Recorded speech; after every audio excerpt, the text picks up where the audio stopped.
wibawa dilaku pada ketika itu, anak menantu dapat kekayaan. Anak menantu menyakau, anak menteri suruh minyak masak. Zaman itu.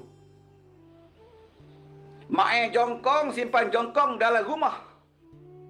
Jangan lupa saudara. Bukan JAP. Bukan keadilan. Bukan amanah yang memimpin waktu itu. Tetapi siapa dalam kerajaan waktu itu? UMNO Barisan Nasional ada di situ. Bersatu ada di situ. PAS ada di situ. Apa UMNO buat? Apa UMNO buat? UMNO hanya memikirkan macam mana Presiden aku tidak ada jawatan. Itu saja yang dipikir oleh UMNO ketika itu. UMNO sanggup tarik sokongan kepada Muhyiddin bukan kerana Muhyiddin menyakau. Saya nak beritahu. UMNO tarik sokongan kepada Muhyiddin sehingga Muhyiddin jatuh terkangkang bukan kerana UMNO marah Muhyiddin menyakau. Tetapi UMNO marah sebab pemimpin mereka tidak dapat kedudukan penting dalam kerajaan. Mereka tak dapat kedudukan, maka tarik sokongan pada Muhyiddin. Maka jatuh Muhyiddin. Bukan kerana dia marah Muhyiddin menyakau. Tak, saudara. Dia tak marah. Sebab dalam UMNO pun kaki sama. Ismail Sabri naik Presiden UMNO. Ismail Sabri naik Presiden UMNO.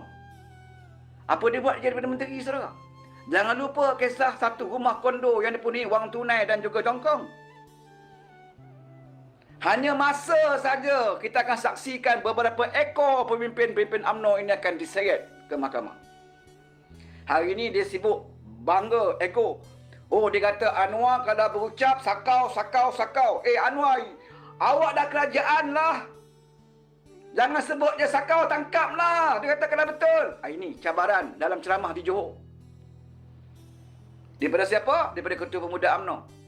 Dia kata Anwar kalau bercakap sakau. Tapi tak ada apa tangkap. Dia ingat Anwar ni macam Mahathir. Mahathir betul. Kalau dia tak suka orang hari ni, dia tak suka petang garang, dia tangkaplah. Ini zaman Mahathir, saudara. Dia tak peduli prosedur mahkamah. Dia tak peduli undang-undang. Kalau dia tak suka orang tu, dia akan bawa ke mahkamah. Kalau tak perlu mahkamah, tahan tanpa bicara pun Mahathir akan buat. Tapi ini Anwar Ibrahim. Anwar Ibrahim, saudara. Walaupun dia tahu berlaku sakau, tapi dia tak mau hukum orang hanya kerana dia tahu. Dia tak nak hukum orang kerana dia tahu. Dia nak hukum orang biar berlandaskan pada undang-undang. Ismail Sabri disiasat oleh SPRM berminggu-minggu. Ada dakwa lagi? Belum. Kenapa tidak dakwa? Lengkapkan siasatan. Sebab Anwar tak nak seret orang ke mahkamah. Kalau orang itu tidak bersalah, tiba-tiba dia dipenjarakan ataupun dia didakwa. Inilah Anwar Ibrahim. Dia bukan tangkap orang hanya kerana dia tahu orang itu merompak. Tidak. Dia tahu. Tapi biar hakim tentukan. Biar mahkamah tentukan. Biar undang-undang tentukan. Sebab itu ramai yang tak lagi didakwa. Tak dia. Dan Cirit masih dalam proses mahkamah. Tidak masuk penjara lagi, saudara. Yang masuk penjara hanya bosku saja. Itu bukan bermula di zaman Anwar. Bermula di zaman Mahathir. Dipenjarakan di zaman Ismail Sabri. Tak ada kena-mena dengan Anwar Ibrahim. Bosku masuk dalam.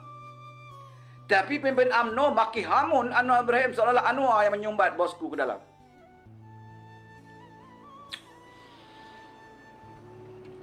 Hari ini Ismail Sabri berbunyi.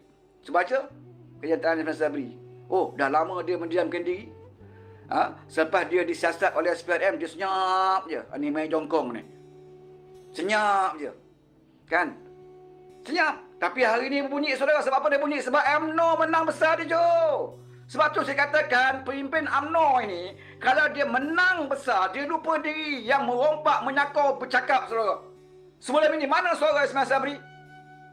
Mana suara pemimpin UMNO kaki menyakau? Hari ini kaki menyakau dah mula berbunyi sebab dia nampak nyawa mereka dah mula timbul di Johor. Dan mereka nak perkuatkan nyawa mereka di Negeri Sembilan. Apakah kita nak beri peluang ini kepada UMNO? Baru sekali mereka menang di Johor, penyakau dah berbunyi, saudara. Ismail Sabri hari ini berbunyi. Dia kata apa? Dia kata UMNO dengan PN harus kekalkan kerjasama sehingga PRU16. Ismail Sabri nak sangat UMNO dengan lebay bersatu, saudara. Sebab apa? Sebab apa? Saya tanya. Sebab apa? Sebab dia tahu kes dia belum selesai. Dia tahu kondo yang penuh dengan wang tunai jutaan ringgit, jongkong 7 juta itu masih belum selesai. Sebab itu kalau ubah kerajaan ini, Kalau tukar kerajaan Madani ini kepada kerajaan mereka, insya-Allah pada mereka dirasa insya-Allah Ismail Sabri boleh lepas. 7 juta jongkong, nilai jongkong. Ratusan juta wang tunai dalam rumah. Datang daripada langit ke?